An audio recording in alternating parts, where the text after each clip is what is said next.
بسم اللہ الرحمن الرحیم۔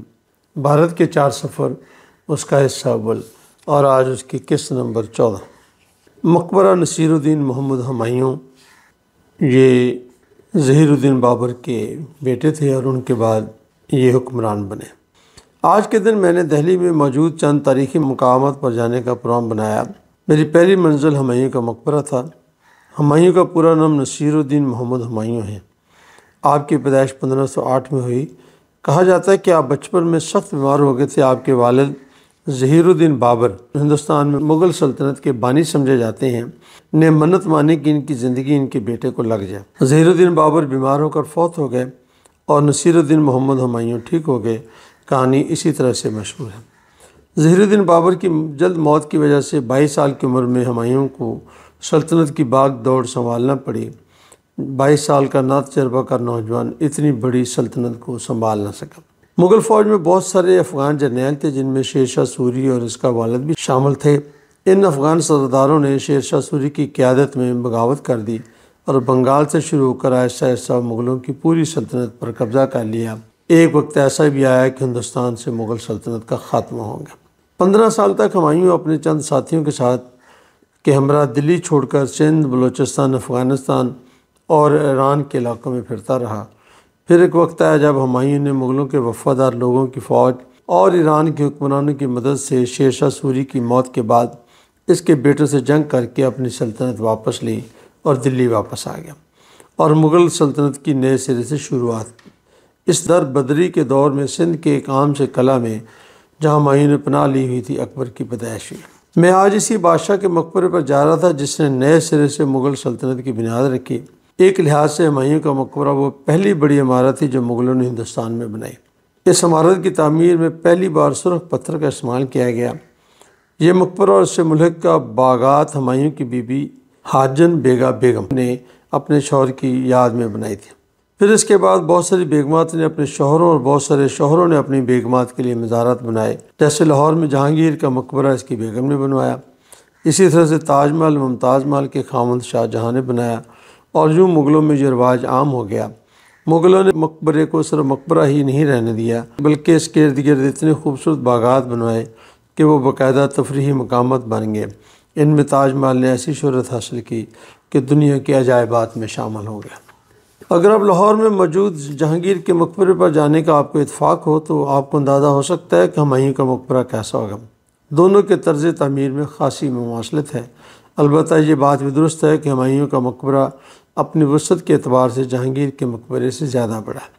ہمایوں کا مقبرہ درگاہ نظام الدین کے قریب واقع ہے۔ میں نے درگاہ جانے سے پہلے ہمایوں کے مقبرے پر جانے کا فیصلہ کیا۔ اس علاقے میں ایک پرانا قلعہ بھی ہے۔ کہا جاتا ہے کہ ہمایوں کی موت اسی قلعے میں واقع ہوئی تھی اور اسی قلعہ میں انہیں دفنایا گیا تھا۔ اس کے بعد نہ جانے کیوں ہمایوں کی میت موجودہ بھارتی پنجاب کے شہر سرہند لے جائے گی اور انہیں وہاں دفنایا گیا۔ بعد میں جب یہ عمارت تعمیر ہوگی تو ان کی میت کو سرہند سے لا کر اس مقبرہ میں دفن کیا گیا۔ اس مقبرے کی تعمیر اکبر کے دور میں ہوئی، لیکن اس کی تعمیر کی تمام تر نگرانی ہمایوں کی بیوی حاجن بیگم نے کی اور اس کا خرچ بھی خود ہی برداشت کیا تھا۔ اس مقبرے سے ایک اور دلچسپ کہانی بھی جڑی ہوئی ہے۔ جنگ آزادی کی ناکامی کے بعد بہادر شاہ ظفر نے یہاں آ کر ہی پناہ لی تھی اور یہیں سے ان کی گرفتاری بھی ہوئی تھی۔ ان کے ساتھ جو بھی ظلم ہوئے وہ زیادہ تر اسی مقام پر ہوئے۔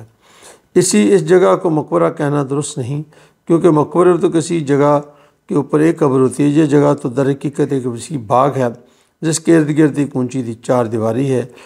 باغ میں چاروں طرف پانی کے تالاب ہیں اور بے شمار فوارے موجود ہیں جو ہر وقت پانی ہوا میں اچھال رہے ہوتے ہیں۔ عام طور پر مقبرے عبرت کی نگاہ جگہ ہوتے ہیں، لیکن یہ تو ایک تفریح کی جگہ ہے۔ یہاں پر لوگ فاتحہ خانے کے لیے کم اور تفریح کے لیے زیادہ آتے ہیں۔ اگر میں اس جگہ کو ایک کمپلیکس کا نام ہوں تو زیادہ مناسب ہوگا۔ انہی احساسات کے ساتھ میں اس عظیم عمارت کو دیکھنے چلا گیا۔ جب میں ایک بہت بڑے گیٹ سے اندر داخل ہوا تو میں نے دیکھا کہ کئی 100 فٹ کے فاصلے پر دوسرا بڑا گیٹ تھا۔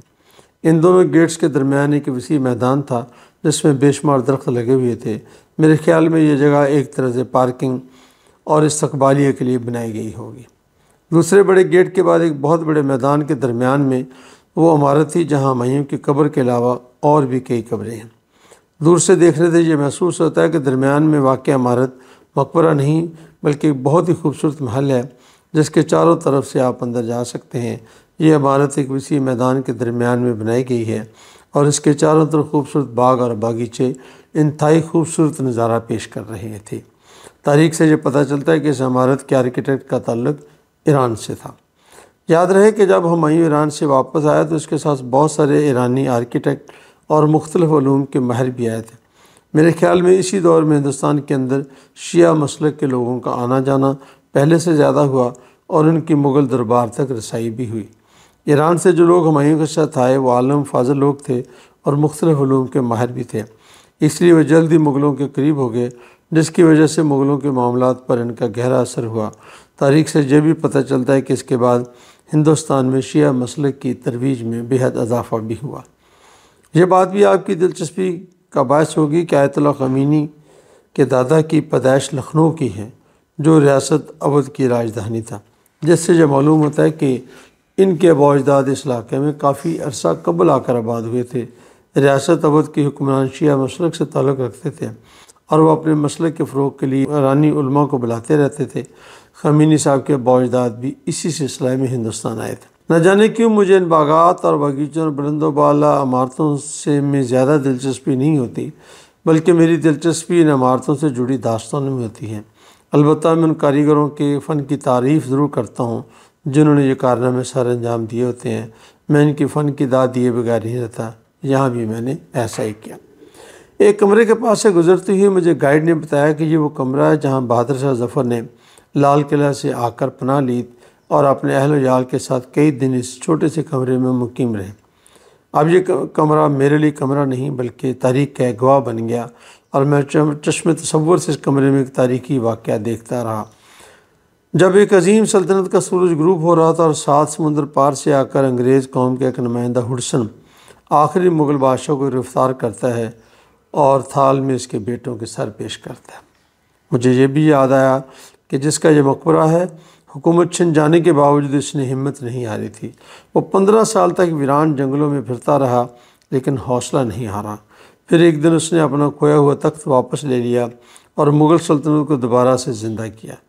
اس نے ان افغانوں کو شکست دی جو اس کے کبھی ملازم تھے اور بعد میں اس کے دشمن بن گئے۔ اس کی خوش قسمتی تھی کہ شیر شاہ سوری ایک جنگ میں مارا جا چکا تھا اور اس کے بچوں میں اتنی بڑی سلطنت کو سنبھالنے کی صلاحیت نہیں تھی۔ ہمایوں نے صرف تخت واپس ہی نہیں لیا بلکہ اس نے مغلیہ سلطنت کی نئے سرے سے بنیاد رکھی جو 300 سال سے بھی زیادہ اس علاقے میں قائم رہی۔ اس دوران مغل حکمرانوں نے ہندوستان میں بہت سے کارہائے نمایاں سر انجام دیے۔ کامیاب حکمرانوں میں چند نام اکبر، جہانگیر، شاہ جہاں اور عالمگیر کے ہیں اور آخری حکمران بہادر شاہ ظفر تھا۔ جنگ آزادی کی ناکامی کے بعد 1857 میں مغلیہ سلطنت کا خاتمہ ہو گیا۔ پھر ایک فارسی کہاوت کے مطابق ہر کمالے راز والے۔ ہمایوں کے ساتھ بدقسمتی یہ ہوئی کہ دوبارہ حکومت حاصل کرنے کے بعد وہ صرف 1 سال تک زندہ رہا۔ یہ ایک قدرتی المیہ ہے۔ جس حکومت کو حاصل کرنے کے لیے اس نے 15 سال جدوجہد کی وہ اسے حاصل بھی ہوئی تو صرف 1 سال کے لیے۔ اس کی وفات کے بعد اکبر نے بھی 16 سال کی عمر میں حکومت سنبھالی۔ یہ سب دیکھ کر میں یہ کہنا چاہوں گا کہ ہمایوں مغلوں کے لیے دوسرا بابر ثابت ہوا۔ ہمایوں کے پاس واپس اپنے آبائی شہر فرزانہ ازبکستان جانے کا موقع تھا اور یہی شیر شاہ سوری کی خواہش بھی تھی، لیکن ہمایوں نے در بدر ہونا تو پسند کیا لیکن ہندوستان کو چھوڑ کر جانے کا نہ سوچا۔ اس کی دلیل یہ ہے کہ شیر شاہ سوری مسلسل ہمایوں کو پیچھا کرتا رہا۔ اس دوران وہ خوشاب تک آیا۔ اس کی بدقسمتی یہ ہوئی کہ اس دوران بنگال میں اس کے خلاف بغاوت ہو گئی اور اسے واپس جانا پڑا، ورنہ ہمایوں کو ہندوستان سے ضرور باہر کر دیتا۔ اسے اپنی سلطنت کو وسیع کرنے کے خواب نے ہی اسے تباہ کر دیا۔ یہ کمپلیکس ہمایوں سے اس کی بیوی کی بے مثال محبت کی نشانی ہے۔ اس کے ساتھ ہی اس مقبرے نے ہندوستان میں مغلوں کے منفرد طرز تعمیر کی بنیاد رکھی جو بعد میں ان کی پہچان بن گیا۔ ہمایوں بیگم نے اس کمپلیکس کی تعمیر کے لیے ایک ایرانی آرکیٹیکٹ مرزا غیاث کا انتخاب کیا تھا۔ مرزا نے اپنے بیٹے کے ساتھ مل کر اس کمپلیکس کو ڈیزائن کیا۔ یہ کمپلیکس 80 ایکڑ پر پھیلا ہوا ہے۔ اس جگہ کے انتخاب میں 2 باتیں پیش نظر رکھیں گی۔ ایک تو یہ کہ اس کے قریب دریا بہتا ہے اور دوسرا درگاہ نظام الدین اولیاء کی قربت۔ اس کمپلیکس کے کونے میں وہ جگہ بھی محفوظ ہے جہاں پر حضرت نظام الدین اولیاء نے چلہ کاٹا تھا جو مغلوں کی مسلمان صوفیت سے محبت کا ایک اظہار ہے۔ جیسا کہ میں نے پہلے بھی ذکر کیا ہے کہ مغلوں کی اکثر عمارتیں دریاؤں کے کنارے ہوتی ہیں جو ان کی دریاؤں سے محبت ظاہر کرتی ہیں۔ گائیڈ نے یہ بھی بتایا کہ مغلوں کی حکومت ختم ہونے کے بعد انگریزوں نے اس عمارت کو کوئی نقصان نہیں پہنچایا بلکہ کسی حد تک اسے سنبھالے رکھا۔ میرے خیال میں اس کی وجہ مقبرہ نہیں تھا بلکہ خوبصورت اور دیدہ زیب باغ کا ہونا تھا۔ گائیڈ نے ہمیں اور بھی بہت ساری قبریں دکھائیں۔ میرا اندازہ ہے کہ جہاں پر 100 سے زائد قبریں ہیں، جس سے مجھے لگتا ہے کہ اس کمپلیکس کی تعمیر کے بعد دلی میں مغل خاندان کا یہ شاہی قبرستان تھا۔ میں فاتح خانی کے بعد مقبرے کی مین بلڈنگ سے باہر نکلا کہ ساتھ ہی کمپلیکس بھی ہے جس میں ایک اور بہت ہی خوبصورت عمارت تھی۔ گائیڈ نے بتایا کہ یہ بھی ایک مقبرہ ہے اور اس میں دفن شخص کا نام عیسیٰ خان نیازی ہے۔ یہ تو آپ کو معلوم ہے شیر شاہ سوری کا افغان تھا اور افغان اور مغلوں کے آپس میں بے شمار جنگیں بھی ہوئیں۔ پانی پت کی پہلی لڑائی میں بھی ایک طرف لودھی اور دوسری طرف بابر تھا۔ اس طرح ہندوستان کی حکومت در حقیقت بابر نے افغانوں سے ہی چھینی تھی۔ عیسیٰ خان نیازی شیر شاہ سوری کے دربار کا ایک اہم فرد تھا۔ اس کا مقبرہ بھی شیر شاہ سوری نے ہی بنوایا تھا۔ یہ عمارت بھی بے حد شاندار قابل دید ہے لیکن ہمایوں کے مقبرے کے مقابلے میں بہت چھوٹی ہے۔ یونیسکو کے مطابق ہیریٹیج ورلڈ یونیسکو نے اس کمپلیکس کو ایک قومی ورثہ قرار دیا ہے۔ اس کے لیے کافی معلومات ان کی ویب سائٹ پر موجود ہیں۔ یہ بات بھی دلچسپ ہے کہ عیسیٰ خان نیازی کا تعلق میاں والی کا علاقہ کالا باغ عیسیٰ کھیل میں بسنے والے نیازی کھیل سے تھا۔ مجھے یقین تو نہیں ہے اور نہ ہی میں نے کہیں پڑھا ہے کہ عیسیٰ کھیل شہر کا نام بھی لودھی اور شیر شاہ سوری کے دربار سے تعلق رکھنے والے عیسیٰ خان نیازی کے نام پر رکھا گیا تھا۔ میں کچھ دیر کے لیے دور ایک بینچ پر بیٹھ گیا اور مجھے دیکھتا رہا کہ میرے دائیں طرف ایک افغان اور بائیں طرف وسطی ایشیا سے آنے والے تیمور کی اولاد کا ایک مغل ہے۔ دونوں کا ایک ہی مقصد تھا ہندوستان پر حکومت کرنا۔ دونوں باری باری ہندوستان پر حکومت کرتے رہے۔ 800 سال کے طویل عرصے میں شمالی اور وسطی ہندوستان کے علاقے میں شاید ہی کسی مقامی فرد کو کبھی حکومت کرنے کا موقع ملا۔ حکومت کرنے کا حق صرف مغلوں، ترکوں، غوریوں، غزنویوں اور پختونوں کا تھا۔ اس کی کیا وجہ ہے؟ میرے خیال میں اس کی وجہ ان لوگوں کا جنگجوانہ رویہ۔ یہ جنگجو دور دراز علاقوں سے آتے تھے جہاں انہیں مذہبی اور قومی بنیاد پر کسی بھی طرح کی مقامی حمایت حاصل نہیں تھی، لیکن وہ پھر بھی اس علاقے پر قابض ہو گئے اور ایک طویل عرصہ تک حکمرانی بھی کی۔ مقامی لوگوں کی واضح اکثریت نے ان کے آگے ہاتھ جوڑے، ان کے درباری بن کر بیٹھے رہے۔ پھر ایک اور صاحب 7 سمندر پار سے تشریف لاتے ہیں اور آخری حکمرانوں کو باہر نکال کر اپنی حکومت قائم کرتے ہیں۔ ان کو ہم انگریز صاحب بہادر کہتے ہیں کے نام سے پکارتے ہیں۔ وہ بھی 400 سال تک ہندوستان میں رہا۔ اس نے اپنی حکومت کا آغاز چند تجارتی کوٹھیوں سے کیا۔ پھر وہ وقت آیا جب ہندوستان کے طول و عرض پر اپنی حکومت قائم کرنے میں کامیاب ہو گئے۔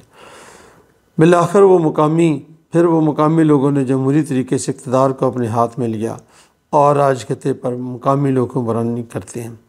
بہت سے مقامی حکمرانوں کا تعلق بھی انہی سابقہ حکمرانوں کی نسل سے ہے۔ دلچسپ بات یہ ہے کہ پاکستان کا موجودہ حکمران عمران خان نیازی بھی اسی عیسیٰ خان نیازی کے نسل سے ہی ایک نیازی ہے۔ وہ جو کل بھی حکمران تھے آج بھی ہیں، اور حالات ایسے ہی رہے تو پرسوں بھی یہی حکمران ہوں گے۔